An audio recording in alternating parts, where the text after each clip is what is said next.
ਮਿੱਟੀ ਦੀ ਸਿਹਤ ਦੀ ਅਗਾਊਂ ਜਾਂਚ ਕਰਨੀ ਖੇਤੀ ਦੀ ਖੁਸ਼ਹਾਲੀ ਵੱਲ ਪਹਿਲਾ ਅਤੇ ਜ਼ਰੂਰੀ ਕਦਮ ਹੈ। ਜਾਣਕਾਰ ਦੱਸਦੇ ਹਨ ਕਿ ਫਸਲ ਦੇ ਸਹੀ ਵਾਧੇ ਲਈ ਫਸਲਾਂ ਵਾਸਤੇ ਕੁੱਲ 17 ਖੁਰਾਕੀ ਤੱਤਾਂ ਦੀ ਲੋੜ ਹੁੰਦੀ ਹੈ ਅਤੇ ਸਾਡੇ ਖੇਤਾਂ ਵਿੱਚ ਕਿਹੜੇ ਖੁਰਾਕੀ ਤੱਤਾਂ ਦੀ ਕਿੰਨੀ ਮਿਕਦਾਰ ਉਪਲਬਧ ਹੈ ਅਤੇ ਵੱਖ-ਵੱਖ ਫਸਲਾਂ ਤੋਂ ਪੂਰਾ ਝਾੜ ਲੈਣ ਲਈ ਕਿਹੜੇ ਖੁਰਾਕੀ ਤੱਤਾਂ ਨੂੰ ਖੇਤਾਂ ਵਿੱਚ ਰਸਾਇਣਿਕ ਜਾਂ ਗੈਰ ਰਸਾਇਣਿਕ ਢੰਗਾਂ ਰਾਹੀਂ ਕਿੰਨੀ ਮਿਕਦਾਰ ਵਿੱਚ ਪਾਉਣ ਦੀ ਜ਼ਰੂਰਤ ਹੈ, ਇਸ ਗੱਲ ਨੂੰ ਸਪਸ਼ਟ ਕਰਨ ਲਈ ਖੇਤਾਂ ਦੀ ਉਪਜਾਊ ਸ਼ਕਤੀ ਦੀ ਅਗਾਊਂ ਜਾਂਚ ਲਈ ਮਿੱਟੀ ਪਰਖ ਕੀਤੀ ਜਾਣੀ ਚਾਹੀਦੀ ਹੈ। ਹਾੜੀ ਅਤੇ ਸਾਉਣੀ ਦੀਆਂ ਫਸਲਾਂ ਦੀ ਵਾਢੀ ਤੋਂ ਜਦੋਂ ਖੇਤ ਵਿਹਲੇ ਹੁੰਦੇ ਹਨ ਉਸ ਵਕਤ ਮਿੱਟੀ ਦੇ ਸੈਂਪਲ ਲਏ ਜਾਂਦੇ ਹਨ ਤੇ ਵਿਗਿਆਨਿਕ ਢੰਗ ਤਰੀਕੇ ਰਾਹੀਂ ਲਏ ਜਾਂਦੇ ਮਿੱਟੀ ਦੇ ਸੈਂਪਲਾਂ ਦੀ ਟੈਸਟਿੰਗ ਲਈ ਇਹ ਮਿੱਟੀ ਦੇ ਸੈਂਪਲਾਂ ਦੀ ਪਰਖ ਕੀਤੀ ਜਾਂਦੀ ਹੈ। ਖੇਤੀ ਮਾਹਿਰਾਂ ਦਾ ਕਹਿਣਾ ਹੈ ਕਿ ਵੇਖੋ ਵੇਖੀ ਜਾਂ ਆਪਣੇ ਅੰਦਾਜ਼ੇ ਅਨੁਸਾਰ ਖਾਦਾਂ ਦਾ ਇਸਤੇਮਾਲ ਕਰਨ ਕਰਕੇ ਜਿੱਥੇ ਕਈ ਵਾਰ ਅਸੀਂ ਬੇਲੋੜੀਆਂ ਖਾਦਾਂ ਦੇ ਇਸਤੇਮਾਲ ਕਰਕੇ ਖੇਤੀ ਖਰਚੇ ਵਧਾ ਦਿੰਦੇ ਹਾਂ, ਉੱਥੇ ਲੋੜ ਨਾਲੋਂ ਵੱਧ ਖਾਦਾਂ ਦਾ ਇਸਤੇਮਾਲ ਫਸਲ ਤੇ ਕੀੜੇ ਮਕੌੜੇ ਅਤੇ ਬਿਮਾਰੀਆਂ ਦੇ ਵਧੇਰੇ ਹਮਲੇ ਕਾਰਨ ਖਰਚੇ ਵਿੱਚ ਵਾਧਾ ਵੀ ਹੁੰਦਾ ਹੈ। ਮਿੱਟੀ ਦੀ ਅਗਾਊਂ ਜਾਂਚ ਸਾਡੇ ਕਿਸਾਨਾਂ ਲਈ ਜਿੱਥੇ ਖੇਤੀ ਖਰਚੇ ਘਟਾਉਣ ਅਤੇ ਨਿਰੋਲ ਆਮਦਨ ਵਧਾਉਣ ਦਾ ਜ਼ਰੀਆ ਬਣ ਸਕਦਾ ਹੈ, ਉੱਥੇ ਖਾਦਾਂ ਦੀ ਲੋੜ ਅਨੁਸਾਰ ਘੱਟ ਵਰਤੋਂ ਕਰਨ ਨਾਲ ਸਾਡੇ ਖੇਤੀ ਉਪਜ ਦੇ ਮਿਆਰ ਵਿੱਚ ਵੀ ਵਾਧਾ ਹੋ ਸਕਦਾ ਹੈ।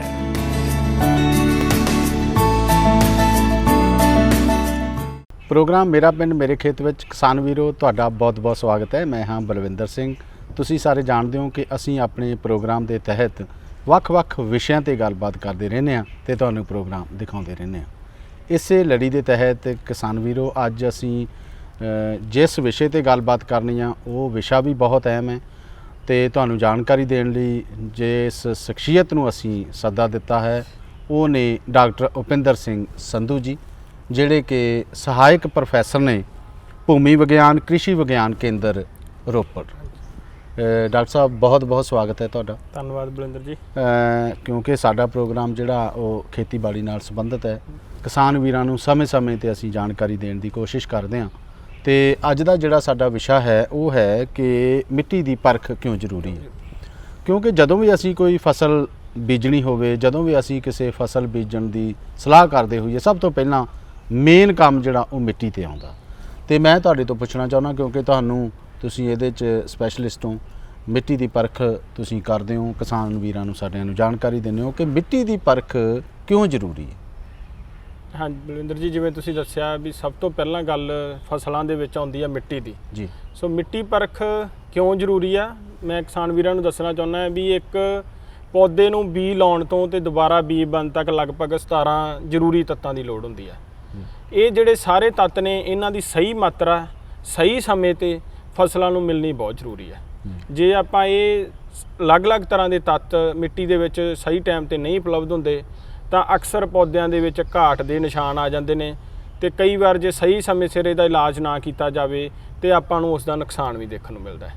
ਸੋ ਇਹਨਾਂ ਦੇ ਵਿੱਚੋਂ ਜੇ ਆਪਾਂ ਮੁੱਖ ਤੌਰ ਤੇ ਗੱਲ ਕਰੀਏ ਇਹਨਾਂ 17 ਤੱਤਾਂ ਦੇ ਵਿੱਚੋਂ, ਤਾਂ ਕਿਸਾਨ ਮੁੱਖ ਤੌਰ ਤੇ 2 ਤੱਤਾਂ ਤੇ ਜ਼ਿਆਦਾ ਜ਼ੋਰ ਦਿੰਦੇ ਨੇ, ਉਹ ਆ ਨਾਈਟ੍ਰੋਜਨ ਤੇ ਫਾਸਫੋਰਸ, ਜਿਸ ਨੂੰ ਕਿਸਾਨ ਮੁੱਖ ਰੂਪ ਦੇ ਵਿੱਚ ਯੂਰੀਆ ਤੇ DAP ਦੇ ਵਿੱਚ ਇਸਤੇਮਾਲ ਕਰਦੇ ਨੇ। ਤੇ ਉਹ ਸਮਝਦੇ ਨੇ, ਕਿਸਾਨਾਂ ਦੇ ਮਨ ਦੇ ਵਿੱਚ ਇੱਕ ਧਾਰਨਾ ਬਣੀ ਹੋਈ ਹੈ ਕਿ ਵੀ ਸਿਰਫ ਆਪਾਂ ਯੂਰੀਆ ਦਾ ਵੱਧ ਇਸਤੇਮਾਲ ਕਰਕੇ ਹੀ ਫਸਲਾਂ ਦਾ ਝਾੜ ਵਧੇਰੇ ਲੈ ਸਕਦੇ ਹਾਂ। ਪਰ ਇੱਕ ਬੂਟੇ ਨੂੰ, ਜਿਵੇਂ ਆਪਣੇ ਮਨੁੱਖੀ ਸਰੀਰ ਨੂੰ ਵੱਖ-ਵੱਖ ਵਿਟਾਮਿਨਸ ਦੀ, ਵੱਖ-ਵੱਖ ਖੁਰਾਕੀ ਤੱਤਾਂ ਦੀ ਲੋੜ ਹੁੰਦੀ ਆ, ਇਸੇ ਤਰ੍ਹਾਂ ਇੱਕ ਪੌਦੇ ਨੂੰ ਵੀ ਅਲੱਗ-ਅਲੱਗ ਤਰ੍ਹਾਂ ਦੇ ਜਿੰਨੇ 17 ਦੇ 17 ਤੱਤ ਨੇ ਉਹਨਾਂ ਦੀ ਸਹੀ ਮਾਤਰਾ ਸਹੀ ਸਮੇਂ ਤੇ ਉਪਲਬਧ ਹੋਣੀ ਬਹੁਤ ਜ਼ਰੂਰੀ ਹੈ। ਸੋ ਇਹ ਸਭ ਕੁਝ ਆਪਾਂ ਨੂੰ ਕਿੱਥੋਂ ਪਤਾ ਲੱਗਦਾ ਹੈ? ਇਹ ਆਪਾਂ ਨੂੰ ਉਦੋਂ ਹੀ ਪਤਾ ਲੱਗ ਸਕਦਾ ਹੈ ਜਦੋਂ ਆਪਾਂ ਆਪਦੇ ਖੇਤ ਦੀ ਮਿੱਟੀ ਦੀ ਜਾਂਚ ਕਰਾਉਂਦੇ ਹਾਂ, ਤਾਂ ਕਿ ਆਪਾਂ ਨੂੰ ਪਤਾ ਲੱਗ ਸਕੇ ਵੀ ਆਪਾਂ ਜਿਹੜੀ ਅਗਲੀ ਫਸਲ ਲਾ ਰਹੇ ਹਾਂ ਉਸ ਦੇ ਵਿੱਚ ਕਿਹੜੇ ਤੱਤ ਦੀ ਘਾਟ ਆ ਤੇ ਆਪਾਂ ਸਮੇਂ ਸਿਰ ਉਹਦੀ ਘਾਟ ਦੀ ਪੂਰਤੀ ਕਰ ਲਈਏ, ਤਾਂ ਕਿ ਆਪਾਂ ਨੂੰ ਨੁਕਸਾਨ ਦਾ ਜਿਹੜਾ ਉਹ ਸਾਹਮਣਾ ਨਾ ਕਰਨਾ ਪਵੇ। ਜੀ ਡਾਕਟਰ ਸਾਹਿਬ, ਬੜੀ ਵਧੀਆ ਗੱਲ ਤੁਸੀਂ ਆਖੀ ਹੈ ਕਿ ਇੱਕ ਫਸਲ ਨੂੰ ਚੰਗੀ ਫਸਲ ਬਣਾਉਣ ਲਈ, ਚੰਗਾ ਝਾੜ ਲੈਣ ਲਈ ਉਹਦੇ 'ਚ 17 ਤੱਤ ਜਿਹੜੇ ਆ ਉਹ ਬਹੁਤ ਜ਼ਰੂਰੀ ਨੇ। ਜਿਵੇਂ ਇਨਸਾਨੀ ਤੁਸੀਂ ਗੱਲ ਕੀਤੀ ਹੈ, ਇਨਸਾਨੀ ਸਰੀਰ ਦੀ ਵੀ ਕਈ ਵਾਰੀ ਸਾਨੂੰ ਕਿਸੇ ਵਿਟਾਮਿਨ ਦੀ ਘਾਟ ਹੋਵੇ, ਕਿਸੇ ਇਹੋ ਜਿਹੇ ਤੱਤ ਦੀ ਘਾਟ ਜਦੋਂ ਸਰੀਰ 'ਚ ਹੋਵੇ, ਤੇ ਤੁਸੀਂ ਆਮ ਬੱਚਿਆਂ 'ਚ ਦੇਖਦੇ ਆ ਸਰੀਰ 'ਤੇ ਕਈ ਵਾਰੀ ਮੋਟੇ-ਮੋਟੇ ਚਟਾਕ ਜਿਹੇ ਵੀ ਪੈ ਜਾਂਦੇ ਆ, ਪਤਾ ਲੱਗਦਾ ਜੀ ਇਹਨਾਂ ਨੂੰ ਫਲਾਨੀ ਵਿਟਾਮਿਨਸ ਦੀ ਘਾਟ ਹੈ ਜਾਂ ਕਿਸੇ ਚੀਜ਼ ਦੀ ਘਾਟ ਹੈ। ਇਵੇਂ ਉਸੇ ਤਰ੍ਹਾਂ ਹੀ ਜਿਵੇਂ ਫਸਲ ਚੰਗੀ ਦਾ ਝਾੜ ਅਸੀਂ ਲੈਣਾ, ਚੰਗੀ ਫਸਲ ਹੋਵੇ ਤੇ ਇਹ ਸਾਰੇ ਤੱਤ ਜਿਹੜੇ ਆ ਉਹ ਜ਼ਰੂਰੀ ਜ਼ਰੂਰੀ ਨੇ। ਇਹ ਡਾਕਟਰ ਸਾਹਿਬ ਮੈਂ ਤੁਹਾਡੇ ਤੋਂ ਪੁੱਛਣਾ ਚਾਹੁੰਦਾ ਵੀ ਇਹ ਜਿਹੜੀ ਮਿੱਟੀ ਪਰਖ ਹੈ ਇਹਦਾ ਸਹੀ ਸਮਾਂ ਜਿਹੜਾ ਉਹ ਕਦੋਂ ਆ? ਕਿਸਾਨ ਵੀਰੋ, ਜਿਹੜਾ ਮਿੱਟੀ ਦਾ ਸਭ ਤੋਂ ਵਧੀਆ ਸਮਾਂ ਹੁੰਦਾ ਹੈ ਉਹ ਹੁੰਦਾ ਵੀ ਜਦੋਂ ਆਪਾਂ ਕਿਸੇ ਫਸਲ ਦੀ ਕਟਾਈ ਕਰ ਲੈਂਦੇ ਆ ਤੇ ਖੇਤ ਵਾਹੁਣ ਤੋਂ ਪਹਿਲਾਂ। ਜਿਵੇਂ ਬਲਵਿੰਦਰ ਜੀ ਆਪਣੇ ਪੰਜਾਬ ਦੇ ਵਿੱਚ ਮੁੱਖ ਤੌਰ ਤੇ ਫਸਲੀ ਚੱਕਰ ਕਣਕ ਝੋਨਾ ਹੈ। ਸੋ ਹੁਣ ਆਪਾਂ ਨੂੰ ਪਤਾ ਵੀ ਲਗਭਗ ਝੋਨੇ ਦੀ ਕਟਾਈ ਦਾ ਸਮਾਂ ਆ ਚੁੱਕਾ ਹੈ। ਸੋ ਕਿਸਾਨ ਵੀਰ ਆਪਦੀ ਮਿੱਟੀ ਪਰਖ ਦੇ ਲਈ ਝੋਨੇ ਦੀ ਕਟਾਈ ਤੋਂ ਬਾਅਦ ਤੇ ਖੇਤ ਵਾਹੁਣ ਤੋਂ ਪਹਿਲਾਂ ਆਪਦਾ ਜਿਹੜਾ ਮਿੱਟੀ ਪਰਖ ਦਾ ਨਮੂਨਾ ਲੈ ਸਕਦੇ ਨੇ, ਤਾਂ ਜੋ ਉਹਨਾਂ ਨੂੰ ਆਪਦੀ ਮਿੱਟੀ ਦੀ ਜਿਹੜੀ ਸਥਿਤੀ ਦਾ ਸਹੀ ਮੁਲਾਂਕਣ ਪਤਾ ਲੱਗ ਸਕੇ ਕਿ ਉਸ ਦੇ ਵਿੱਚ ਕਿਹੜੇ ਤੱਤ ਦੀ ਘਾਟ ਹੈ, ਤਾਂ ਜੋ ਉਹਨੂੰ ਸਮੇਂ ਸਿਰ ਪੂਰਾ ਕੀਤਾ ਜਾ ਸਕੇ। ਡਾਕਟਰ ਸਾਹਿਬ ਇਹਦੇ 'ਚ ਜਦੋਂ ਆਪਾਂ ਮਿੱਟੀ ਦੀ ਪਰਖ ਕਰਦੇ ਹਾਂ, ਤੁਸੀਂ ਇਹ ਤਾਂ ਦੱਸਤਾ ਕਿ ਜਦੋਂ ਅਸੀਂ ਆਪਦੀ ਫਸਲ ਨੂੰ ਕੱਟ ਲੈਨੇ, ਮੰਨ ਲਓ ਹੁਣ ਸਾਡੇ ਕੋਲੇ ਝੋਨਾ ਹੈ, ਇਹਨੂੰ ਅਸੀਂ ਕਟਾਈ ਉਹਦੀ ਸ਼ੁਰੂ ਕਰ ਦੇਣੀ ਆ ਤੇ ਉਹ ਸਾਡੇ ਕੋਲੇ ਜ਼ਮੀਨ ਜਿਹੜੀ ਆ ਉਹ ਖਾਲੀ ਰਹਿੰਦੀ ਹੈ।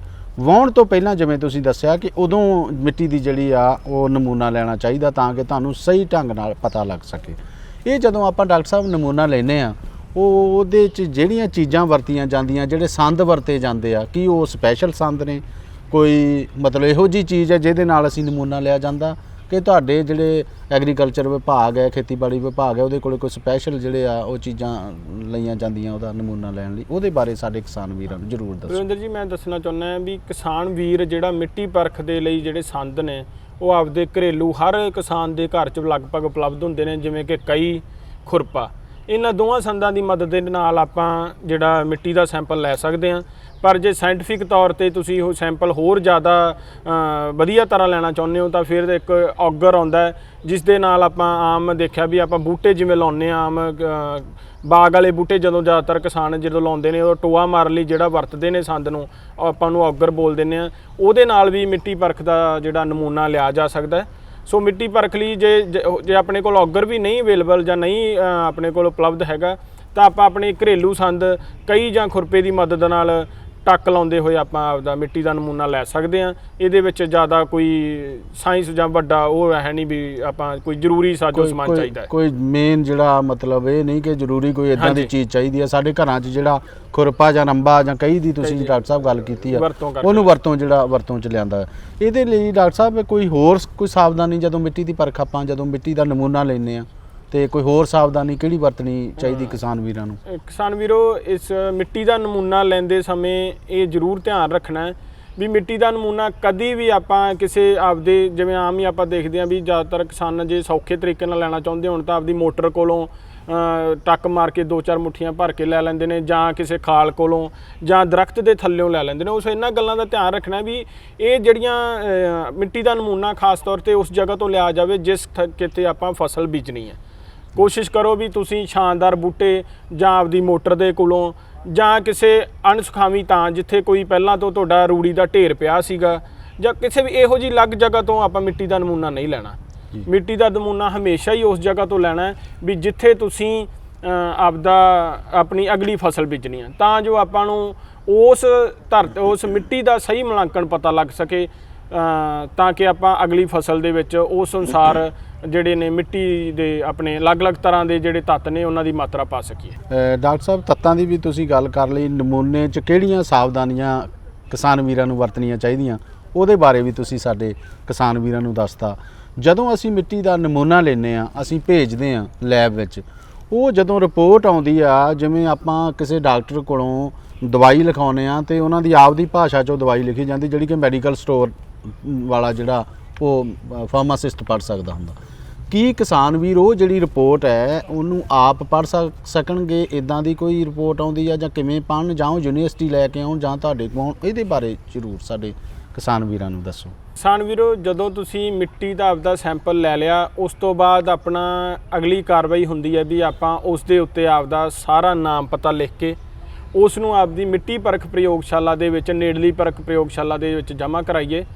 ਉਸ ਦੇ ਵਿੱਚ ਧਿਆਨ ਰੱਖਣਾ ਹੈ ਵੀ ਤੁਸੀਂ ਜਦੋਂ ਨਮੂਨਾ ਜਮ੍ਹਾਂ ਕਰਵਾਉਣਾ ਹੈ ਉਸ ਦੇ ਉੱਤੇ ਆਪਦਾ ਨਾਮ, ਖੇਤ ਦਾ ਨੰਬਰ ਜਾਂ ਕੋਈ ਹੋਰ ਜਿਹੜੀ ਲੋੜੀਂਦੀ ਜਾਣਕਾਰੀ ਜਿਹੜੀ ਤੁਹਾਨੂੰ ਲੱਗਦੀ ਹੈ ਉਹ ਐਡਰੈਸ ਤੋਂ ਇਲਾਵਾ ਉਹ ਵੀ ਤੁਸੀਂ ਉਹਦੇ ਉੱਤੇ ਮੈਂਸ਼ਨ ਕਰਕੇ ਜਾਂ ਉਹਦੇ ਉੱਤੇ ਪਤਾ ਲਿਖ ਕੇ ਉਹਦੇ ਥੈਲੇ ਦੇ ਵਿੱਚ ਪਾ ਦੇਣਾ ਜਾਂ ਉਹਦੇ ਉੱਤੇ ਲਿਖ ਦੇਣਾ, ਤਾਂ ਜੋ ਤੁਹਾਨੂੰ ਲੋੜ ਪੈਣ 'ਤੇ ਅਧਿਕਾਰੀ ਨੇ ਜਿਹੜੇ ਉਹ ਸੰਪਰਕ ਕਰ ਸਕਣ। ਤੇ ਮਿੱਟੀ ਪਰਖ ਰਿਪੋਰਟ ਆ ਜਿਹੜੀ ਜਿਵੇਂ ਪੰਜਾਬ ਐਗਰੀਕਲਚਰ ਯੂਨੀਵਰਸਿਟੀ ਲੁਧਿਆਣਾ ਦੇ ਭੂਮੀ ਵਿਗਿਆਨ ਵਿਭਾਗ ਵੱਲੋਂ ਮਿੱਟੀ ਪਰਖ ਦੀ ਰਿਪੋਰਟ ਆ ਜਿਹੜੀ ਕਿਸਾਨਾਂ ਦੇ ਲਈ ਉਹ ਬਹੁਤ ਸੌਖਾ ਕਰ ਦਿੱਤਾ ਗਿਆ ਹੈ। ਅੱਜ ਕੱਲ੍ਹ ਜਿਵੇਂ ਆਪਾਂ ਜਾਣਦੇ ਹਾਂ ਡਿਜੀਟਲ ਜ਼ਮਾਨਾ ਹੋ ਗਿਆ ਹੈ। ਸੋ ਹੁਣ ਕਿਸਾਨ ਵੀਰ ਜਿਹੜੇ ਕੋਈ ਸੈਂਪਲ ਆਪਦਾ ਇੱਥੇ ਪੀਏਯੂ ਦੇ ਭੂਮੀ ਵਿਗਿਆਨ ਵਿਭਾਗ ਵਿੱਚ ਦਿੰਦੇ ਨੇ, ਉਹਨਾਂ ਨੂੰ ਉਹ ਜਿਹੜੀ ਰਿਪੋਰਟ ਆ ਆਨਲਾਈਨ ਵੀ ਮਿਲ ਜਾਂਦੀ ਹੈ। ਸੋ ਬਾਕੀ ਜਿਹੜੇ ਕੋਈ ਕਿਸਾਨ ਵੀਰ ਕ੍ਰਿਸ਼ੀ ਵਿਗਿਆਨ ਕੇਂਦਰਾਂ ਤੋਂ ਜਿਵੇਂ ਮਿੱਟੀ ਦੀ ਪਰਖ ਕਰਵਾਉਂਦੇ ਨੇ ਤਾਂ ਉੱਥੋਂ ਦੀ ਜਿਹੜੀ ਰਿਪੋਰਟ ਆ ਉਹ ਵੀ ਤੁਹਾਨੂੰ ਪੰਜਾਬੀ ਦੇ ਵਿੱਚ ਕਿਸਾਨਾਂ ਨੂੰ ਸੌਖਿਆਂ ਕਰਨ ਲਈ ਪੰਜਾਬੀ ਦੇ ਵਿੱਚ ਉਪਲਬਧ ਕਰਵਾਈ ਜਾਂਦੀ ਹੈ। ਸੋ ਜੇ ਬਲਵਿੰਦਰ ਜੀ ਆਪਾਂ ਗੱਲ ਕਰੀਏ ਮਿੱਟੀ ਰਿਪੋਰਟ ਦੀ ਵਿਆਖਿਆ ਜਾਂ ਮਿੱਟੀ ਰਿਪੋਰਟ ਪੜ੍ਹ ਕਿਵੇਂ ਸਕਦੇ ਨੇ ਕਿਸਾਨ, ਤਾਂ ਉਸ ਦੇ ਵਿੱਚ ਮੈਂ ਦੱਸਣਾ ਚਾਹੁੰਦਾ ਵੀ ਮਿੱਟੀ ਪਰਖ ਦੇ ਵਿੱਚ ਅਲੱਗ-ਅਲੱਗ ਸ਼੍ਰੇਣੀ ਦੇ ਲਈ ਅਲੱਗ-ਅਲੱਗ ਤਰ੍ਹਾਂ ਦੇ ਕਾਲਮ ਦਿੱਤੇ ਜਾਂਦੇ ਨੇ ਜੀ। ਜੇ ਆਪਾਂ ਗੱਲ ਕਰੀਏ ਤਾਂ ਸਭ ਤੋਂ ਪਹਿਲਾਂ ਮਿੱਟੀ ਪਰਖ ਰਿਪੋਰਟ ਦੇ ਵਿੱਚ ਆਉਂਦਾ ਹੈ ਸ਼੍ਰੇਣੀ ਤੇਜ਼ਾਬੀ ਅੰਗ, ਜਿਹਨੂੰ ਆਪਾਂ ਪੀਐਚ ਕਹਿ ਦਿੰਦੇ ਹਾਂ। ਸੋ ਜੇ ਆਪਾਂ ਪੀਐਚ ਦੀ ਗੱਲ ਕਰੀਏ ਤਾਂ ਇਹਦੇ ਵਿੱਚ ਅਲੱਗ-ਅਲੱਗ ਤਰ੍ਹਾਂ ਦੇ 4 ਤਰ੍ਹਾਂ ਦੇ ਕਾਲਮ ਹੁੰਦੇ ਨੇ, ਠੀਕ ਆ ਜਾਂ ਠੀਕ ਤੋਂ ਉੱਤੇ ਜਾਂ ਗਲਤ। ਸੋ ਜੇ ਆਪਣੀ ਕਿਸਾਨ ਵੀਰਾਂ ਦੀ ਪੀਐਚ ਮਿੱਟੀ ਦੀ ਪੀਐਚ 8.5 ਤੋਂ ਘੱਟ ਹੈ ਤਾਂ ਉਹਨੂੰ ਆਪਾਂ ਠੀਕ ਸ਼੍ਰੇਣੀ ਦੇ ਵਿੱਚ ਰੱਖਦੇ ਹਾਂ ਜੀ। ਇਹਦਾ ਮਤਲਬ ਵੀ ਉਹਦੇ ਵਿੱਚ ਕੁਝ ਵਧੀਆ ਉਥੋਂ ਆਪਾਂ ਵਧੀਆ ਮਿੱਟੀ ਕਹਿ ਸਕਦੇ ਹਾਂ, ਉਸ ਦੇ ਵਿੱਚ ਲਗਭਗ ਸਾਰੀਆਂ ਫਸਲਾਂ ਉਗਾਈਆਂ ਜਾ ਸਕਦੀਆਂ। ਇਸੇ ਤਰ੍ਹਾਂ ਜੇ ਆਪਾਂ ਅਗਲੀ ਸ਼੍ਰੇਣੀ ਦੀ ਗੱਲ ਕਰੀਏ ਤਾਂ ਉਹਦੇ ਵਿੱਚ ਆ ਜਾਂਦਾ ਜੀ ਆਪਣਾ ਨਮਕੀਨ ਪਦਾਰਥ ਜੀ, ਵੀ ਮਿੱਟੀ ਦੇ ਵਿੱਚ ਨਮਕੀਨ ਪਦਾਰਥ ਕਿੰਨੇ ਨੇ। ਸੋ ਉਹਦੇ ਵਿੱਚ ਜੇ ਉਹਦੇ ਵਿੱਚ ਨਮਕੀਨ ਪਦਾਰਥ ਜ਼ਿਆਦਾ ਹੋਣ ਤਾਂ ਉਹਨੂੰ ਆਪਾਂ ਵੱਧ ਸ਼੍ਰੇਣੀ ਦੇ ਵਿੱਚ ਰੱਖਦੇ ਹਾਂ, ਜੇ ਘੱਟ ਹੋਣ ਤਾਂ ਪੰਜਾਬੀ ਦੇ ਵਿੱਚ ਬੜੇ ਸੌਖੇ ਤਰੀਕੇ ਨਾਲ ਕਿਸਾਨ ਵੀਰ ਨੇ ਉਸ ਨੂੰ ਪੜ੍ਹ ਸਕਦੇ ਨੇ।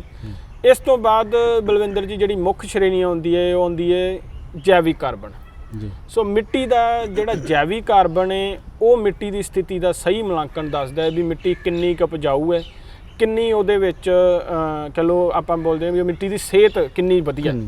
ਸੋ ਪੰਜਾਬ ਦੀਆਂ ਕਿ ਮਿੱਟੀ ਉਹ ਸਿਹਤਮੰਦ ਹੈ ਫਸਲ ਲਈ ਕਿ ਨਹੀਂ ਹੈ, ਇਹ ਪਰਖ ਤੋਂ ਪਤਾ ਲੱਗ ਜਾਂਦਾ ਹੈ। ਸੋ ਜੇ ਆਪਾਂ ਗੱਲ ਕਰੀਏ ਜੈਵਿਕ ਕਾਰਬਨ ਦੀ ਤਾਂ ਪੰਜਾਬ ਦੇ ਇਹਦੀ ਜਿਹੜੀ ਤੀਜੀ ਸ਼੍ਰੇਣੀ ਜੈਵਿਕ ਕਾਰਬਨ ਦੀ ਉਸ ਦੇ ਵਿੱਚ ਜੇ ਜੈਵਿਕ ਕਾਰਬਨ 0.4% ਤੋਂ ਘੱਟ ਆ ਜੀ ਤਾਂ ਫਿਰ ਆਪਾਂ ਉਸ ਮਿੱਟੀ ਨੂੰ ਥੋੜਾ ਚਲੋ ਦਰਮਿਆਨੀ ਤੋਂ ਵੀ ਘੱਟ ਸਿਹਤ ਵਾਲੀ ਮਿੱਟੀ ਬੋਲਦੇ ਆ। ਸੋ ਉਸ ਦੇ ਵਿੱਚ ਪੰਜਾਬ ਐਗਰੀਕਲਚਰ ਯੂਨੀਵਰਸਿਟੀ ਦੁਆਰਾ ਸਿਫਾਰਿਸ਼ ਕੀਤਾ ਜਾਂਦਾ ਹੈ ਵੀ ਜੈਵਿਕ ਕਾਰਬਨ ਦੇ ਆਧਾਰ ਦੇ ਉੱਤੇ ਤੁਸੀਂ ਨਾਈਟ੍ਰੋਜਨ ਖਾਦ ਦੀ ਵਰਤੋਂ ਕਰਨੀ ਆ, ਯੂਰੀਆ ਦੀ ਵਰਤੋਂ ਕਰਨੀ ਆ ਫਸਲਾਂ ਦੇ ਵਿੱਚ। ਜੇ ਤੁਹਾਡੀ ਉਹ ਜੈਵਿਕ ਕਾਰਬਨ ਦੀ ਮਾਤਰਾ 0.4% ਤੋਂ ਘੱਟ ਹੈ ਤਾਂ ਤੁਸੀਂ ਆਪਦੀ ਫਸਲ ਦੇ ਵਿੱਚ ਜਿਹੜੀਆਂ ਪੰਜਾਬ ਐਗਰੀਕਲਚਰ ਯੂਨੀਵਰਸਿਟੀ ਦੁਆਰਾ ਇੱਕ ਕਿਤਾਬਚਾ ਛਾਪਿਆ ਜਾਂਦਾ ਹੈ ਹਾੜੀ ਤੇ ਸੌਣੀ ਦੀਆਂ ਫਸਲਾਂ ਲਈ, ਉਸ ਦੇ ਵਿੱਚ ਦਰਮਿਆਨੀਆਂ ਮਿੱਟਾਂ ਦੇ ਲਈ ਜਿਹੜੀਆਂ ਦਰਮਿਆਨੀ ਤਰ੍ਹਾਂ ਦੀਆਂ ਮਿੱਟੀਆਂ ਹੁੰਦੀਆਂ ਉਹਨਾਂ ਦੇ ਵਿੱਚ ਅਲੱਗ-ਅਲੱਗ ਫਸਲਾਂ ਲਈ ਤੱਤ ਸਿਫਾਰਿਸ਼ ਕੀਤੇ ਜਾਂਦੇ ਨੇ। ਜੇ ਆਪਣਾ ਜੈਵਿਕ ਕਾਰਬਨ 0.4% ਤੋਂ ਘੱਟ ਹੈ ਤਾਂ ਆਪਾਂ ਜਿਹੜੀ ਆਪਣੀ ਦਰਮਿਆਨੀ ਜ਼ਮੀਨ ਦੇ ਲਈ ਸਿਫਾਰਿਸ਼ ਕੀਤੀ ਖਾਦ ਆ ਉਹ ਤੋਂ 25% ਜ਼ਿਆਦਾ ਤੱਤਾਂ ਦੀ ਮਾਤਰਾ ਕਰਨੀ ਆ ਜੀ। ਡਾਕਟਰ ਸਾਹਿਬ ਇਹ ਜਿਵੇਂ ਤੁਸੀਂ ਦੱਸਤਾ ਕਿ ਵੀ ਇਹਦੇ ਚੰਗੀ ਫਸਲ ਲਈ ਜਿਹੜੇ ਆ ਉਹ 17 ਤੱਤ ਜ਼ਰੂਰੀ ਆ। ਮਿੱਟੀ ਪਰਖ ਦੇ ਮਾਹਰ ਹੋ ਤੁਸੀਂ, ਤੇ ਹਾੜੀ ਦੀਆਂ ਫਸਲਾਂ ਜਿਹੜੀਆਂ ਹੁਣ ਆਪਾਂ ਕਿਉਂਕਿ ਕੁਝ ਸਮੇਂ ਤੋਂ ਬਾਅਦ ਉਹ ਬੀਜਣੀਆਂ ਸ਼ੁਰੂ ਕਰ ਦੇਣੀਆਂ, ਮਿੱਟੀ ਪਰਖ ਦੇ ਆਧਾਰ ਤੇ ਕਿਹਨਾਂ ਖਾਦਾਂ ਦੀ ਤੁਹਾਡਾ ਵਿਭਾਗ ਜਿਹੜਾ ਉਹ ਸਿਫਾਰਿਸ਼ ਕਰਦਾ, ਇਹਦੇ ਬਾਰੇ ਸਾਡੇ ਕਿਸਾਨ ਵੀਰਾਂ ਨੂੰ ਜ਼ਰੂਰ ਦੱਸੋ। ਹਾਂਜੀ ਕਿਸਾਨ ਵੀਰੋ, ਜਿਵੇਂ ਮੈਂ ਦੱਸਿਆ ਤੁਹਾਨੂੰ ਵੀ ਪੰਜਾਬ ਐਗਰੀਕਲਚਰ ਯੂਨੀਵਰਸਿਟੀ ਦੁਆਰਾ ਹਰ ਸਾਲ ਹਾੜੀ ਅਤੇ ਸੌਣੀ ਦੀਆਂ ਫਸਲਾਂ ਦੇ ਲਈ ਇੱਕ ਕਿਤਾਬਚਾ ਛਾਪਿਆ ਜਾਂਦਾ ਹੈ, ਜਿਸ ਦੇ ਵਿੱਚ ਹਾੜੀ ਦੀਆਂ ਫਸਲਾਂ ਲਈ ਵੱਖਰਾ ਤੇ ਸੌਣੀ ਦੀਆਂ ਫਸਲਾਂ ਲਈ ਵੱਖਰਾ ਅਲੱਗ-ਅਲੱਗ ਫਸਲ ਦੇ ਲਈ ਅਲੱਗ-ਅਲੱਗ ਕਿਹੜੇ-ਕਿਹੜੇ ਤੁਸੀਂ ਪੌਦ ਪ੍ਰਬੰਧਨ ਤਰੀਕੇ ਅਪਣਾਉਣੇ ਨੇ ਉਹਨਾਂ ਬਾਰੇ ਡਿਟੇਲ ਦੇ ਵਿੱਚ ਲਿਖਿਆ ਜਾਂਦਾ ਹੈ। ਸੋ ਜੇ ਆਪਾਂ ਗੱਲ ਕਰੀਏ ਹੁਣ ਹਾੜੀ ਦੀਆਂ ਫਸਲਾਂ ਦੀ ਤਾਂ ਅੱਗੇ ਆਉਣ ਵਾਲਾ ਸਮਾਂ ਜਿਵੇਂ ਪੰਜਾਬ ਦੇ ਵਿੱਚ ਮੁੱਖ ਫਸਲੀ ਚੱਕਰ ਕਣਕ ਝੋਨਾ ਹੈ ਤਾਂ ਆਪਾਂ ਅਗਲੀ ਫਸਲ ਕਣਕ ਲਾਉਣੀ ਹੈ। ਸੋ ਕਿਸਾਨ ਵੀਰੋ, ਜਿਹੜੇ ਕਿਸਾਨ ਵੀਰ ਨੇ ਹੁਣ ਝੋਨਾ ਵੱਢ ਕੇ ਮਿੱਟੀ ਪਰਖ ਕਰਵਾ ਸਕਦੇ ਨੇ ਉਹ ਜ਼ਰੂਰ ਕਰਵਾਉਣ। ਜੇ ਆਪਾਂ ਮਿੱਟੀ ਪਰਖ ਦੇ ਆਧਾਰ ਤੇ ਗੱਲ ਕਰੀਏ ਤਾਂ ਜੇ ਆਪਣੀ ਮਿੱਟੀ ਆ ਜਿਹੜੀ ਉਹ ਦਰਮਿਆਨੀ ਦੇ ਵਿੱਚ ਪਾਈ ਜਾਂਦੀ ਆ ਤਾਂ ਉਸ ਜ਼ਮੀਨ ਦੇ ਵਿੱਚ ਤੁਸੀਂ ਕਣਕ ਦੀ ਬਿਜਾਈ ਵੇਲੇ 55 ਕਿਲੋ DAP ਜਿਸ ਦੇ ਉੱਤੋਂ ਆਪਾਂ ਨੂੰ ਪ੍ਰਮੁੱਖ ਫਾਸਫੋਰਸ ਤੱਤ ਮਿਲਣਾ ਤੇ ਨਾਲ ਹੀ ਤੁਸੀਂ 90 ਕਿਲੋ ਯੂਰੀਆ ਜਿਹੜਾ ਕਿ ਉਹ ਵਰਤ ਸਕਦੇ ਹੋ ਕਣਕ ਦੇ ਵਿੱਚ ਜੀ। ਜੇ ਤੁਸੀਂ ਆਪਾਂ ਗੱਲ ਕਰੀਏ ਇਸੇ ਤਰ੍ਹਾਂ ਜਿਹੜੀ ਹੋਰ ਫਸਲ ਆ ਹਾੜੀ ਦੀਆਂ ਜਿਹੜੀ ਪ੍ਰਮੁੱਖ ਪੰਜਾਬ ਦੇ ਵਿੱਚ ਲੱਗਣੀ ਆ ਉਸ ਦੇ ਵਿੱਚ ਮੁੱਖ ਤੌਰ ਤੇ ਰਾਇਆ, ਸਰੋਂ, ਤੇਲ ਬੀਜ ਫਸਲਾਂ, ਤੋਰੀਆ ਇਹ ਆ ਜਾਂਦੀਆਂ ਨੇ। ਜੇ ਆਪਾਂ ਰਾਇਆ ਸਰੋਂ ਦੀ ਗੱਲ ਕਰੀਏ ਤਾਂ ਉਹਨਾਂ ਦੇ ਵਿੱਚ ਵੀ ਲਗਭਗ 90 ਕਿਲੋ ਯੂਰੀਆ ਦੀ ਜਿਹੜੀ ਆ ਉਹ ਸਿਫਾਰਿਸ਼ ਕੀਤੀ ਜਾਂਦੀ ਹੈ। ਸੋ ਇੱਥੇ ਮੈਂ ਕਿਸਾਨ ਵੀਰਾਂ ਨੂੰ ਇੱਕ ਗੱਲ ਜ਼ਰੂਰ ਦੱਸਣਾ ਚਾਹੂੰਗਾ ਵੀ ਜਿਹੜੇ ਕਿਸਾਨ ਵੀਰ ਕੋਈ ਤੇਲ ਬੀਜ ਫਸਲਾਂ ਦੀ ਵਰਤੋਂ ਲਾਉਣਾ ਚਾਹੁੰਦੇ ਨੇ, ਉਹ ਫਾਸਫੋਰਸ ਤੱਤ ਦੀ ਪੂਰਤੀ ਦੇ ਲਈ ਸਿੰਗਲ ਸੁਪਰ ਫਾਸਫੇਟ ਖਾਦ ਦੀ ਵਰਤੋਂ ਕਰਨ, ਤਾਂ ਕਿ ਉਹਨਾਂ ਨੂੰ ਫਾਸਫੋਰਸ ਤੱਤ ਦੇ ਨਾਲ ਸਲਫਰ, ਜਿਹਨੂੰ ਆਪਾਂ ਗੰਧਕ ਬੋਲਦੇ ਹਾਂ, ਉਹ ਤੱਤ ਵੀ ਉਪਲਬਧ ਹੋਵੇ। ਕਿਉਂਕਿ ਜਿਹੜੀਆਂ ਤੇਲ ਬੀਜ ਫਸਲਾਂ ਨੇ ਉਹਨਾਂ ਦੇ ਵਿੱਚ ਗੰਧਕ ਦੀ ਘਾਟ ਜ਼ਿਆਦਾ ਦੇਖਣ ਨੂੰ ਮਿਲਦੀ ਹੈ, ਜਾਂ ਉਹਨਾਂ ਨੂੰ ਜ਼ਿਆਦਾ ਗੰਧਕ ਤੱਤ ਦੀ ਲੋੜ ਹੁੰਦੀ ਹੈ। ਸੋ ਕਿਸਾਨ ਵੀਰ ਜਿਹੜੀ ਸਿੰਗਲ ਸੁਪਰ ਫਾਸਫੇਟ ਖਾਦ ਦੀ ਵਰਤੋਂ ਆ ਤੇਲ ਬੀਜ ਫਸਲਾਂ ਦੇ ਵਿੱਚ ਕਰਨ। ਤੇ ਮਿੱਟੀ ਪਰਖ ਰਿਪੋਰਟ ਦੇ ਅਨੁਸਾਰ ਜੇ ਮਿੱਟੀ ਪਰਖ ਕਰਾਉਣ ਤੋਂ ਬਾਅਦ ਜਿਹੜੇ ਕਿਸਾਨਾਂ ਦੇ ਜ਼ਮੀਨ ਦੇ ਵਿੱਚ ਗੰਧਕ ਤੱਤ ਦੀ ਘਾਟ ਪਾਈ ਜਾਂਦੀ ਹੈ, ਤਾਂ ਉੱਥੇ ਕਿਸਾਨ ਵੀਰ ਖਾਸ ਕਰਕੇ ਤੇਲ ਬੀਜ ਫਸਲਾਂ ਜਿਵੇਂ ਗੋਭੀ, ਸਰੋਂ, ਰਾਇਆ ਦੇ ਵਿੱਚ ਜਿਪਸਮ ਅਤੇ ਬੈਂਟੋਨਾਈਟ ਸਲਫਰ ਦੀ ਵਰਤੋਂ ਵੀ ਕਰ ਸਕਦੇ ਨੇ। 13 ਕਿਲੋ ਬੈਂਟੋਨਾਈਟ ਸਲਫਰ ਪ੍ਰਤੀ ਏਕੜ ਇਹ ਤੇਲ ਬੀਜ ਫਸਲਾਂ ਦੇ ਵਿੱਚ ਗੰਧਕ ਤੱਤ ਦੀ ਪੂਰਤੀ ਦੇ ਲਈ ਲਾਹੇਵੰਦ ਰਹਿੰਦਾ ਹੈ। ਡਾਕਟਰ ਸਾਹਿਬ, ਜਿਵੇਂ ਤੁਸੀਂ ਸਾਰਾ ਕੁਝ ਦੱਸ ਹੀ ਦਿੱਤਾ ਸਾਡੇ ਕਿਸਾਨ ਵੀਰਾਂ ਨੂੰ ਕਿ ਕਈ ਵਾਰੀ ਅਸੀਂ ਜੇ ਪੰਜਾਬ ਦੀ ਗੱਲ ਕਰਦੇ ਹਾਂ ਤਾਂ ਬਹੁਤ ਘੱਟ ਕਿਸਾਨਾਂ 'ਚ ਇਸ ਗੱਲ ਨੂੰ ਲੈ ਕੇ ਅਵੇਅਰਨੈਸ ਹੁੰਦੀ ਹੈ ਕਿ ਅਸੀਂ ਮਿੱਟੀ ਦੀ ਪਰਖ ਕਰਾਈਏ। ਅਸੀਂ ਕਈ ਵਾਰੀ ਸੋਚਦੇ ਹਾਂ ਕਿ ਬੀਜ ਵਧੀਆ ਪਾਤਾ, ਪਾਣੀ ਵੀ ਟਾਈਮ ਸਿਰ ਦੇ ਦਿੱਤਾ ਤੇ ਫਸਲ ਦਾ ਝਾੜ ਜਿਹੜਾ ਉਹ ਚੰਗਾ ਹੋਊਗਾ। ਅਸਲ 'ਚ ਤੁਸੀਂ ਮਕਾਨ ਵੀ ਬਣਾਉਣੇ ਆ, ਜੇ ਉਹਦੀ ਨੀਂਹ ਚੰਗੀ ਨਾ ਹੋਵੇ ਤਾਂ ਮਕਾਨ ਜਿਹੜਾ ਉਹ ਕਦੇ ਵੀ ਚੰਗਾ ਨਹੀਂ ਬਣ ਸਕਦਾ, ਕਦੇ ਵੀ ਡਿੱਗ ਸਕਦਾ। ਇਸੇ ਤਰ੍ਹਾਂ ਜਿਸ ਮਿੱਟੀ 'ਚ ਅਸੀਂ ਆਪਣੀ ਫਸਲ ਉਗਾਉਣੀ ਆ, ਜੋ ਮਿੱਟੀ ਸਹੀ ਹੋਊਗੀ, ਸਿਹਤਮੰਦ ਹੋਊਗੀ ਤੇ ਸਾਡੀ ਫਸਲ ਜਿਹੜੀ ਆ ਉਹ ਸਿਹਤਮੰਦ ਹੋਊਗੀ। ਕਿੰਨੇ ਕੁ ਕਿਸਾਨ, ਕਿਉਂਕਿ ਤੁਹਾਡਾ ਸਿੱਧਾ ਕਿਸਾਨ ਵੀਰਾਂ ਨਾਲ ਸੰਬੰਧ ਹੈ, ਤੁਹਾਡਾ ਜਿਹੜਾ ਵਿਭਾਗ ਹੈ ਉਹ ਕਿਸਾਨ ਵੀਰਾਂ ਤੱਕ ਪਹੁੰਚ ਕਰਦਾ, ਉਹਨਾਂ ਨੂੰ ਜਾਣਕਾਰੀ ਦਿੰਦਾ, ਕਿੰਨੇ ਕੁ ਅਵੇਅਰ ਨੇ ਸਾਡੇ ਕਿਸਾਨ, ਕਿੰਨੇ ਕੁ ਜਾਣਕਾਰ ਨੇ ਵੀ ਮਿੱਟੀ ਦੀ ਪਰਖ ਜਿਹੜੀ ਆ ਉਹ ਸਮੇਂ-ਸਮੇਂ ਤੇ ਕਰਾਉਂਦੇ ਰਹਿਣਾ ਚਾਹੀਦਾ? ਇੱਕ ਤਾਂ ਇਹ, ਦੂਜਾ ਇਹ ਆ ਵੀ ਤੁਹਾਡੇ ਤੋਂ ਮੈਂ ਪੁੱਛਣਾ ਚਾਹੁੰਦਾ ਵੀ ਕਿੰਨੇ ਸਮੇਂ ਬਾਅਦ ਸਾਨੂੰ ਮਿੱਟੀ ਦੀ ਪਰਖ ਕਰਾ ਲੈਣੀ ਚਾਹੀਦੀ? ਹਰੇਕ ਸਾਲ ਜ਼ਰੂਰੀ ਆ ਕਿ 2 ਸਾਲਾਂ ਬਾਅਦ ਜ਼ਰੂਰੀ ਆ? ਇਹਦੇ ਬਾਰੇ ਜਾਣਕਾਰੀ ਦਿਓ। ਅੱਜ ਕੱਲ ਡਿਜੀਟਲ ਜ਼ਮਾਨਾ ਹੋਣ ਕਰਕੇ ਸੋਸ਼ਲ ਮੀਡੀਆ ਤੋਂ ਕਾਫੀ ਕਿਸਾਨ ਨੇ ਜਿਹੜੇ ਉਹ ਜਾਗਰੂਕ ਹੋਏ ਨੇ। ਬਹੁਤ ਸਾਰੇ ਕਿਸਾਨ ਨੇ ਪੰਜਾਬ ਦੇ ਵਿੱਚ ਲਗਭਗ ਉਹ ਹਰ ਦੂਜੇ ਜਾਂ ਤੀਜੇ ਸਾਲ ਬਾਅਦ ਆਪਦੀ ਮਿੱਟੀ ਪਰਖ ਕਰਵਾ ਲੈਂਦੇ ਨੇ। ਪਰ ਕੁਝ ਕਿਸਾਨ ਹਜੇ ਵੀ ਸਿਰਫ ਇਹੀ ਧਾਰਨਾ ਤੇ ਬੈਠੇ ਨੇ, ਜਿਵੇਂ ਆਪਾਂ ਗੱਲ ਸ਼ੁਰੂ ਕੀਤੀ ਸੀ ਵੀ ਸਿਰਫ ਯੂਰੀਆ ਜਾਂ ਫਾਸਫੋਰਸ ਤੱਤ ਦੀ ਪੂਰਤੀ ਨਾਲ ਹੀ ਤੁਸੀਂ ਆਪਦੇ ਤੱਤਾਂ ਦੀ ਵੱਧ ਝਾੜ ਲੈ ਸਕਦੇ ਹੋ ਫਸਲਾਂ ਦਾ। ਪਰ ਇਹ ਧਾਰਨਾ ਬਿਲਕੁਲ ਗਲਤ ਹੈ। ਜੇ ਆਪਾਂ ਮਿੱਟੀ ਪਰਖ ਦੀ ਗੱਲ ਕਰੀਏ ਤਾਂ ਮਿੱਟੀ ਪਰਖ ਤੋਂ ਹੀ ਆਪਾਂ ਨੂੰ ਪਤਾ ਲੱਗ ਸਕਦਾ ਵੀ ਆਪਣੇ ਜ਼ਮੀਨ ਦੇ ਵਿੱਚ ਕਿਹੜੇ ਤੱਤ ਦੀ ਘਾਟ ਹੈ। ਤੇ ਆਪਾਂ ਜੇ ਆਪਣੇ ਹੁਣ ਜੇ ਆਪਾਂ ਕਣਕ ਦੀ ਗੱਲ ਕਰੀਏ, ਜੇ ਕਣਕ ਦੇ ਵਿੱਚ ਮੈਗਨੀਜ਼ ਦੀ ਘਾਟ ਹੁੰਦੀ ਹੈ ਤਾਂ ਉਹਦੇ ਨਾਲ ਅਕਸਰ ਪੱਤੇ ਪੀਲੇ ਪੈ ਜਾਂਦੇ ਨੇ। ਪਰ ਕਿਸਾਨ ਉਹਨੂੰ ਠੀਕ ਕਰਨ ਦੇ ਲਈ ਯੂਰੀਆ ਦੀ ਵਰਤੋਂ ਕਰੀ ਜਾਂਦੇ ਨੇ। ਹੁਣ ਜੇ ਆਪਾਂ ਨੂੰ ਲੋੜ ਮੰਨ ਲਓ ਆਪਣੇ ਮਨੁੱਖੀ ਸਰੀਰ ਨੂੰ ਆਪਾਂ ਨੂੰ ਆਇਰਨ ਦੀ ਹੈ, ਆਪਾਂ ਕੈਲਸ਼ੀਅਮ ਖਾਈ ਜਾਈਏ, ਆਪਣੀ ਉਹ ਘਾਟ ਪੂਰੀ ਨਹੀਂ ਹੋਏਗੀ। ਇਸੇ ਤਰ੍ਹਾਂ ਪੌਦਿਆਂ ਦੇ ਵਿੱਚ ਵੀ ਜੇ ਆਪਣੇ ਘਾਟ ਮੈਗਨੀਜ਼ ਦੀ ਹੈ ਤਾਂ ਆਪਾਂ ਯੂਰੀਆ ਪਾਈ ਜਾਵਾਂਗੇ, ਨਾਈਟ੍ਰੋਜਨ ਦੇਈ ਜਾਵਾਂਗੇ ਤਾਂ ਉਹ ਘਾਟ ਪੂਰਤੀ ਨਹੀਂ ਹੁੰਦੀ। ਤੇ ਕਈ ਵਾਰ ਕਿਸਾਨਾਂ ਨੂੰ ਜਿਹੜੇ ਉਹ ਲੱਛਣ ਸਮਝ 'ਚ ਨਹੀਂ ਆਉਂਦੇ ਤੇ ਅਕਸਰ ਉਹਨਾਂ ਨੂੰ ਜਿਹੜਾ ਫਸਲ ਦਾ ਝਾੜ ਦਾ ਘੱਟ ਸਹਿਣਾ ਪੈਂਦਾ। ਸੋ ਕਿਸਾਨ ਵੀਰੋ, ਇਹ ਤੁਸੀਂ ਮਿੱਟੀ ਪਰਖ ਦੇ ਆਧਾਰ ਤੋਂ ਹੀ ਪਤਾ ਲਾ ਸਕਦੇ ਹੋ ਵੀ ਤੁਹਾਡੇ ਕਿਹੜੇ ਤੱਤ ਦੀ ਘਾਟ ਹੈ। ਸੋ ਆਪਾਂ ਉਸੇ ਤੱਤ ਦੀ ਪੂਰਤੀ ਕਰਕੇ ਆਪਾਂ ਪਤਾ ਕਰ ਸਕੀਏ ਵੀ ਆਪਾਂ ਨੂੰ ਕਿਹੜੇ ਤੱਤ ਦੀ ਕਿੰਨੀ ਮਾਤਰਾ ਦੀ ਲੋੜ ਹੈ ਤੇ ਕਦੋਂ ਲੋੜ ਹੈ। ਡਾਕਟਰ ਸਾਹਿਬ, ਜਿਹੜੇ ਤੁਸੀਂ ਲਗਭਗ ਜਿਹੜੇ 17 ਤੱਤ ਤੁਸੀਂ ਦੱਸਿਆ ਚੰਗੀ ਫਸਲ ਲਈ, ਉਹ ਇਹ 17 ਤੱਤਾਂ ਵਿੱਚੋਂ ਪੰਜਾਬ ਦੀ ਜੇ ਗੱਲ ਕਰਦੇ ਹਾਂ ਤਾਂ ਸਾਡੀ ਜ਼ਮੀਨ 'ਚ ਕਿੰਨੀ ਕੁ ਘਾਟ ਤੁਸੀਂ ਸਮਝਦੇ ਹੋ? ਤੁਹਾਡੇ ਕੋਲ ਸੈਂਪਲ ਆਉਂਦੇ ਆ, ਲੈਬ 'ਚ ਭੇਜਦੇ ਹੋ? ਇੱਕ ਤਾਂ ਇਹ। ਦੂਜਾ ਇਹ ਮੈਂ ਤੁਹਾਡੇ ਤੋਂ ਪੁੱਛਣਾ ਚਾਹੁੰਦਾ ਕਿ ਸਾਡੇ ਕਿਸਾਨ ਵੀਰ ਚੰਗੀ ਫਸਲ ਲੈਣ ਲਈ ਜੇ ਪੱਤੇ ਪੀਲੇ ਪੈਂਦੇ ਆ ਜਾਂ ਕੋਈ ਹੋਰ ਹੈ ਤੇ ਉਹ ਦਵਾਈ ਦਾ ਛਿੜਕਾਅ ਕਰ ਦਿੰਦੇ ਆ, ਇਹ ਕਦੇ ਸੋਚਦੇ ਨਹੀਂ ਕਿ ਇਹ ਜਿਹੜੀ ਬਿਮਾਰੀ ਸਾਡੀ ਫਸਲ ਨੂੰ ਹੋ ਰਹੀ ਹੈ ਇਹ ਮਿੱਟੀ ਦਾ ਕਰਕੇ ਹੋ ਰਹੀ ਹੈ, ਕਿਸੇ ਹੋਰ ਚੀਜ਼ ਦਾ ਕਰਕੇ ਨਹੀਂ, ਜਿਵੇਂ ਤੁਸੀਂ ਦੱਸ ਹੀ ਦਿੱਤਾ। ਇਹਦੇ ਬਾਰੇ ਜ਼ਰੂਰ ਜਾਣਕਾਰੀ ਦਿਓ।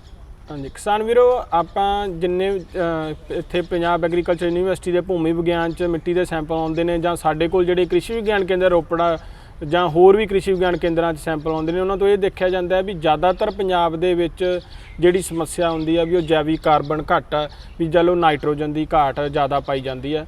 ਉਸ ਦੇ ਲਈ ਆਪਣੇ ਕਿਸਾਨ ਵੀਰ ਪਹਿਲਾਂ ਤੋਂ ਹੀ ਲਗਭਗ ਯੂਰੀਆ ਦਾ ਇਸਤੇਮਾਲ ਕਰ ਰਹੇ ਨੇ। ਪਰ ਲੋੜ ਕੀ ਆ ਵੀ ਆਪਾਂ ਵੱਧ ਇਸਤੇਮਾਲ ਨੂੰ ਘਟਾਈਏ, ਜਿੰਨੀ ਲੋੜ ਆ ਉਨੀ ਵਰਤੋਂ ਕਰੀਏ ਤਾਂ ਕਿ ਆਪਾਂ ਖੇਤੀ ਖਰਚ ਵੀ ਘਟਾਈਏ, ਆਪਣੀ ਜਿਹੜੀ ਮਿੱਟੀ ਆ ਉਹਨੂੰ ਪ੍ਰਦੂਸ਼ਿਤ ਹੋਣ ਤੋਂ ਬਚਾਈਏ, ਵਾਤਾਵਰਨ ਨੂੰ ਪ੍ਰਦੂਸ਼ਿਤ ਹੋਣ ਤੋਂ ਬਚਾਈਏ। ਸੋ ਦੂਜਾ ਸਵਾਲ ਬਲਵਿੰਦਰ ਜੀ ਜਿਹੜਾ ਕੀਤਾ ਤੁਸੀਂ, ਆਪਾਂ ਮਿੱਟੀ ਦੀ ਸਿਹਤ ਸੁਧਾਰ ਕਿਵੇਂ ਕਰ ਸਕਦੇ ਹਾਂ ਜੀ। ਤਾਂ ਆਪਾਂ ਦੇਖਿਆ ਪੁਰਾਣੇ ਸਮਿਆਂ ਦੇ ਵਿੱਚ ਜ਼ਿਆਦਾਤਰ ਕਿਸਾਨ ਨੇ ਜਿਹੜੇ ਉਹ ਫਲੀਦਾਰ ਫਸਲਾਂ ਦੀ ਵੀ ਖੇਤੀ ਕਰਦੇ ਸੀ, ਜਿਵੇਂ ਕਿ ਕਣਕ ਵੱਢਣ ਤੋਂ ਬਾਅਦ ਤੇ ਝੋਨਾ ਲਾਉਣ ਤੋਂ ਪਹਿਲਾਂ ਆਪਣੇ ਕੋਲ ਇੱਕ ਲਗਭਗ 2 ਮਹੀਨੇ ਦਾ ਸਮਾਂ ਹੁੰਦਾ ਹੈ, ਜਿਸ ਦੇ ਵਿੱਚ ਆਪਾਂ ਹਰੀ ਖਾਦ ਕਰ ਸਕਦੇ ਹੁੰਦੇ ਹਾਂ, ਜਿਸ ਦੇ ਵਿੱਚ ਮੁੱਖ ਤੌਰ ਤੇ ਮੂੰਗੀ ਹੋ ਗਈ, ਜਿਵੇਂ ਫਿਰ ਢੈਂਚਾ ਜਾਂ ਰਵਾਂ ਜਾਂ ਸਣ, ਇਹਨਾਂ ਦੀ ਖੇਤੀ ਜਿਹੜੀ ਉਹ ਕੀਤੀ ਜਾ ਸਕਦੀ ਹੈ। ਪੁਰਾਣੇ ਸਮੇਂ ਦੇ ਵਿੱਚ ਕਿਸਾਨ ਕਰਦੇ ਸੀ, ਪਰ ਹੌਲੀ ਹੌਲੀ ਇਸ ਨੂੰ ਛੱਡ ਗਏ। ਪਰ ਅੱਜ ਦੇ ਟਾਈਮ ਦੇ ਵਿੱਚ ਵੀ ਜੇ ਆਪਾਂ ਦੇਖੀਏ ਤਾਂ ਮਿੱਟੀ ਦੀ ਸਿਹਤ ਨੂੰ ਸੁਧਾਰਨ ਦੇ ਵਿੱਚ ਜਿਹੜੀ ਸਭ ਤੋਂ ਵਧੀਆ ਜਿਹੜਾ ਰੋਲ ਅਦਾ ਕਰ ਸਕਦਾ ਉਹ ਹਰੀ ਖਾਦ ਆ। ਸੋ ਮੈਂ ਸਾਰੇ ਕਿਸਾਨ ਵੀਰਾਂ ਨੂੰ ਗੁਜ਼ਾਰਿਸ਼ ਕਰਦਾ ਵੀ ਜਦੋਂ ਤੁਹਾਡੇ ਕੋਲ ਆਪਣੇ ਕਣਕ ਵੱਢਣ ਤੋਂ ਬਾਅਦ ਤੇ ਝੋਨਾ ਲਾਉਣ ਤੋਂ ਪਹਿਲਾਂ ਜਿਹੜਾ 2 ਮਹੀਨੇ ਦਾ ਸਮਾਂ ਹੈ, ਉਸ ਦੇ ਵਿੱਚ ਤੁਸੀਂ ਜ਼ਮੀਨ ਨੂੰ ਖਾਲੀ ਨਾ ਛੱਡੋ। ਉਸ ਦੇ ਵਿੱਚ ਤੁਸੀਂ ਇਹ ਹਰੀ ਖਾਦ ਵਾਲੀਆਂ ਫਸਲਾਂ ਢੈਂਚਾ, ਸਣ, ਰਵਾਂ ਇਸ ਨੂੰ ਬੀਜ ਕੇ ਉਹਨੂੰ ਲਗਭਗ 45 ਤੋਂ 60 ਦਿਨ ਦੇ ਵਕਬੇ ਦੇ ਵਿੱਚ ਫੁੱਲ ਲਾਉਣ ਦੇ ਉੱਤੇ ਵਾਹ ਦਿਓ। ਇਸ ਨਾਲ ਕੀ ਹੋਏਗਾ, ਤੁਹਾਡੀ ਜ਼ਮੀਨ ਦੇ ਵਿੱਚ, ਕਿਉਂਕਿ ਜਿੰਨੀਆਂ ਫਸਲਾਂ ਨੇ ਇਹ ਹਵਾ ਦੇ ਵਿੱਚੋਂ ਲਗਭਗ ਜਿਹੜਾ ਨੇ ਨਾਈਟ੍ਰੋਜਨ ਸੋਖ ਲੈਂਦੀਆਂ ਤੇ ਜ਼ਮੀਨ ਦੇ ਵਿੱਚ ਜਜ਼ਬ ਕਰਦੀਆਂ ਨੇ। ਸੋ ਇਹ ਸਿਰਫ ਨਾਈਟ੍ਰੋਜਨ ਦੀ ਮਾਤਰਾ ਹੀ ਨਹੀਂ ਉਪਲਬਧ ਕਰਾਉਂਦੀਆਂ, ਨਾਲ ਦੀ ਨਾਲ ਜ਼ਮੀਨ ਦਾ ਜੈਵਿਕ ਮਾਦਾ ਜਿਹੜਾ ਕਿ ਆਪਣਾ ਪ੍ਰਮੁੱਖ ਇੱਕ ਆਪਾਂ ਮੰਨਦੇ ਹਾਂ ਮਿੱਟੀ ਪਰਖ ਦੇ ਵਿੱਚ, ਉਹਦੀ ਮਾਤਰਾ ਦੇ ਵਿੱਚ ਵੀ ਵਾਧਾ ਕਰਦੀਆਂ ਨੇ। ਡਾਕਟਰ ਸਾਹਿਬ, ਜਦੋਂ ਅਸੀਂ ਪਹਿਲੀ ਖੇਤੀ ਦੀ ਗੱਲ ਕਰਦੇ ਹਾਂ, ਕਿਸਾਨ ਵੀਰ ਇੱਕ ਫਸਲ ਨੂੰ ਵੱਢ ਕੇ ਲਗਭਗ 2-2.5 ਮਹੀਨੇ ਉਹ ਜਿਹੜੀ ਜ਼ਮੀਨ ਹੈ ਉਹ ਖਾਲੀ ਰੱਖਦੇ ਸੀ। ਉਹ ਇਸ ਕਰਕੇ ਰੱਖਦੇ ਸੀ ਕਿ ਜ਼ਮੀਨ ਨੂੰ ਜਿਹੜੇ ਤੱਤ ਚਾਹੀਦੇ ਨੇ, ਜਿੰਨੀ ਜ਼ਮੀਨ 'ਚੋਂ ਤਾਕਤ ਜਿਹੜੀ ਪਹਿਲੀ ਫਸਲ ਨੇ ਲਈ ਹੈ ਉਹ ਦੁਬਾਰਾ ਉਹਦੇ 'ਚ ਆ ਜਾਵੇ ਤੇ ਫਿਰ ਸਾਡੀ ਫਸਲ ਜਿਹੜੀ ਦੂਸਰੀ ਫਸਲ ਅਸੀਂ ਲਾਉਣੀ ਆ ਉਹਦੇ 'ਚੋਂ ਸਾਨੂੰ ਭਰਪੂਰ ਜਿਹੜੀ ਮਾਤਰਾ 'ਚ ਵਧੀਆ ਫਸਲ ਤੇ ਝਾੜ ਮਿਲ ਸਕੇ। ਕੀ ਇਹ ਜ਼ਰੂਰੀ ਹੈ ਕਿ ਇੱਕ ਫਸਲ ਨੂੰ ਕੱਟਣ ਤੋਂ ਬਾਅਦ, ਕਿਉਂਕਿ ਅੱਜ ਕੱਲ੍ਹ ਦਾ ਸਿਸਟਮ ਹੀ ਇਦਾਂ ਦਾ ਹੋ ਗਿਆ, ਇੱਕ ਫਸਲ ਕੱਟਦੇ ਹਾਂ, ਕੁਝ ਦਿਨ ਖਾਲੀ ਨਹੀਂ, ਅੱਜ ਕੱਟੀ ਤੇ ਕੱਲ੍ਹ ਨੂੰ ਅਸੀਂ ਆਪਣੀ ਜ਼ਮੀਨ ਜਿਹੜੀ ਆ ਵਾਹੁਣੀ ਸ਼ੁਰੂ ਕਰ ਦਿੰਦੇ ਹਾਂ ਤੇ ਫਸਲ ਬੀਜਣੀ ਸ਼ੁਰੂ ਕਰ ਦਿੰਦੇ। ਕੀ ਕੁਝ ਸਮਾਂ ਜ਼ਮੀਨ ਖਾਲੀ ਰੱਖਣ ਨਾਲ ਜ਼ਮੀਨ 'ਚ ਵਾਪਸ ਤੱਤ ਜਿਹੜੇ ਖਤਮ ਹੋਏ ਹੁੰਦੇ ਆ ਦੁਬਾਰਾ ਆ ਜਾਂਦੇ ਆ? ਕੀ ਅਗਲੀ ਫਸਲ ਲਈ ਉਹ ਲਾਹੇਵੰਦ ਹੋ ਸਕਦੇ ਆ? ਕਿਸਾਨ ਵੀਰੋ, ਇਹ ਗਲਤ ਧਾਰਨਾ ਹੈ ਵੀ ਆਪਾਂ ਨੂੰ ਜ਼ਮੀਨ ਨੂੰ ਖਾਲੀ ਰੱਖਣਾ ਜ਼ਰੂਰੀ ਹੈ ਜੀ। ਜੇ ਆਪਾਂ ਦੇਖੇ, ਜਿਵੇਂ ਪਹਿਲਾਂ ਹੀ ਆਪਾਂ ਗੱਲ ਕੀਤੀ ਵੀ ਜਿੰਨਾ ਆਪਣੇ ਕੋਲ ਸਮਾਂ ਹੁੰਦਾ, ਸੋ ਆਪਾਂ ਕੋਸ਼ਿਸ਼ ਕਰੀਏ ਵੀ ਕਣਕ ਵੱਢਣ ਤੋਂ ਬਾਅਦ ਤੇ ਝੋਨਾ ਲਾਉਣ ਤੋਂ ਪਹਿਲਾਂ ਜਿਹੜਾ 2 ਮਹੀਨੇ ਦਾ ਸਮਾਂ ਹੁੰਦਾ ਉਹਦੇ ਵਿੱਚ ਜ਼ਮੀਨ ਨੂੰ ਖਾਲੀ ਰੱਖਣ ਦੀ ਬਜਾਏ ਆਪਾਂ ਉਸ ਦੇ ਵਿੱਚ ਉਹਨੂੰ ਕੁਛ ਆਪਾਂ ਹੋਰ ਦਈਏ, ਕਿਉਂਕਿ ਜਿੰਨਾ ਕੁਛ ਆਪਾਂ ਜਿਵੇਂ ਜਿਹੜੀ ਫਸਲ ਨੇ ਕੱਢ ਲਿਆ ਉਹ ਸਿਰਫ ਆਪਾਂ ਖਾਦਾਂ ਦੀ ਪੂਰਤੀ ਨਾਲ ਨਹੀਂ ਕਰ ਸਕਦੇ, ਕਿਉਂਕਿ ਜਿਹੜੀਆਂ ਆਪਾਂ ਖਾਦਾਂ ਪਾਉਂਦੇ ਹਾਂ ਉਹਨੂੰ ਪੌਦੇ ਹੀ ਆਪਸ 'ਚ ਚਲੋ ਗ੍ਰਹਿਣ ਕਰ ਲੈਂਦੇ ਨੇ। ਸੋ ਆਪਾਂ ਜਿਹੜਾ ਉਹਨੂੰ ਕੁਝ ਡਾਕਟਰ ਸਾਹਿਬ ਪਿੰਡਾਂ 'ਚ ਧਾਰਨਾ ਬਣੀ ਹੈ ਕਿ ਅਸੀਂ ਜ਼ਮੀਨ ਨੂੰ ਖਾਲੀ ਨਹੀਂ ਛੱਡਦੇ, ਇਸ ਕਰਕੇ ਉਹਦੇ ਤੱਤ ਜਿਹੜੇ ਆ ਉਹ ਖਤਮ ਹੋ ਜਾਂਦੇ ਆ। ਨਹੀਂ, ਪਰ ਇਹ ਗਲਤ ਹੈ ਜੀ। ਆਪਾਂ ਨੂੰ ਲੋੜ ਆ ਵੀ ਸਗੋਂ ਆਪਾਂ ਖਾਲੀ ਨਾ ਛੱਡੀਏ, ਉਸ ਦੇ ਵਿੱਚ ਆਪਾਂ ਇਹ ਕੋਈ ਫਲੀਦਾਰ ਫਸਲਾਂ ਜਾਂ ਕੋਈ ਹਰੀ ਖਾਦ ਵਗੈਰਾ ਕਰਦੇ ਰਹੀਏ ਤਾਂ ਜੋ ਉਹਦੇ ਵਿੱਚ ਆਪਾਂ ਜੋ ਆਪਾਂ ਕੱਢਿਆ ਉਹ ਵਾਪਸ ਪਾ ਸਕੀਏ ਜੀ। ਇਸੇ ਤਰ੍ਹਾਂ ਜਿਵੇਂ ਆਪਾਂ ਗੱਲ ਕਰਦੇ ਹਾਂ ਕਣਕ ਝੋਨੇ ਫਸਲੀ ਚੱਕਰ ਦੀ, ਸੋ ਝੋਨਾ ਵੱਢਣ ਤੋਂ ਬਾਅਦ ਤੇ ਕਣਕ ਲਾਉਣ ਤੋਂ ਪਹਿਲਾਂ ਆਪਣੇ ਕੋਲ ਬਹੁਤ ਘੱਟ ਸਮਾਂ ਹੁੰਦਾ ਹੈ, ਪਰ ਉਹਦੇ ਵਿੱਚ ਪੰਜਾਬ ਐਗਰੀਕਲਚਰ ਯੂਨੀਵਰਸਿਟੀ ਦੁਆਰਾ ਜਿਵੇਂ ਸਿਫਾਰਿਸ਼ ਕੀਤਾ ਜਾਂਦਾ ਹੈ ਵੀ ਤੁਸੀਂ ਝੋਨੇ ਦੀ ਪਰਾਲੀ ਨੂੰ ਅੱਗ ਨਾ ਲਾਉਂਦੇ ਹੋਏ ਹੈਪੀ ਸੀਡਰ ਜਾਂ ਸੁਪਰ ਸੀਡਰ ਜਾਂ ਹੋਰ ਫਸਲਾਂ ਦਾ ਇਸਤੇਮਾਲ ਕਰੋ ਤਾਂ ਕਿ ਜਿਹੜਾ ਆਪਾਂ ਕਣਕ ਝੋਨੇ ਦਾ ਨਾੜ ਆ ਉਹ ਵਿੱਚ ਵਾਹ ਸਕੀਏ, ਕਿਉਂਕਿ ਉਹ ਵੀ ਇੱਕ ਜ਼ਮੀਨ ਦੇ ਜੈਵਿਕ ਮਾਦਾ ਵਧਾਉਣ ਦੇ ਵਿੱਚ ਬਹੁਤ ਸਹਾਇਕ ਹੁੰਦਾ ਹੈ। ਡਾਕਟਰ ਸਾਹਿਬ, ਤੁਸੀਂ ਸਾਡੇ ਕਿਸਾਨ ਵੀਰਾਂ ਨੂੰ ਬਹੁਤ ਹੀ ਵਧੀਆ ਜਾਣਕਾਰੀ ਦਿੱਤੀ ਕਿ ਫਸਲ ਬੀਜਣ ਤੋਂ ਪਹਿਲਾਂ ਜੇ ਸਾਡੇ ਕਿਸਾਨ ਵੀਰ ਮਿੱਟੀ ਦੀ ਪਰਖ ਕਰਾ ਲੈਣ ਤੇ ਉਹਨਾਂ ਨੂੰ ਇਹ ਜਾਣਕਾਰੀ ਜ਼ਰੂਰ ਮਿਲ ਜਾਏਗੀ ਕਿ ਮਿੱਟੀ ਵਿੱਚ ਕਿਹੜੇ ਤੱਤਾਂ ਦੀ ਘਾਟ ਹੈ, ਤਾਂ ਕਿ ਜਿਹੜੀ ਫਸਲ ਉਹਨਾਂ ਨੇ ਬੀਜਣੀ ਹੈ ਉਹਦਾ ਵਡਮੁੱਲਾ ਝਾੜ ਜਿਹੜਾ ਉਹਨਾਂ ਨੂੰ ਮਿਲ ਸਕੇ ਤੇ ਮੁਨਾਫਾ ਵੀ ਉਹਨਾਂ ਨੂੰ ਮਿਲ ਸਕੇ। ਡਾਕਟਰ ਸਾਹਿਬ, ਤੁਸੀਂ ਸਾਡੇ ਕਿਸਾਨ ਵੀਰਾਂ ਨੂੰ ਮਿੱਟੀ ਦੀ ਪਰਖ ਸੰਬੰਧੀ ਬਹੁਤ ਵਧੀਆ ਜਾਣਕਾਰੀ ਦਿੱਤੀ। ਤੁਹਾਡਾ ਬਹੁਤ ਬਹੁਤ ਧੰਨਵਾਦ।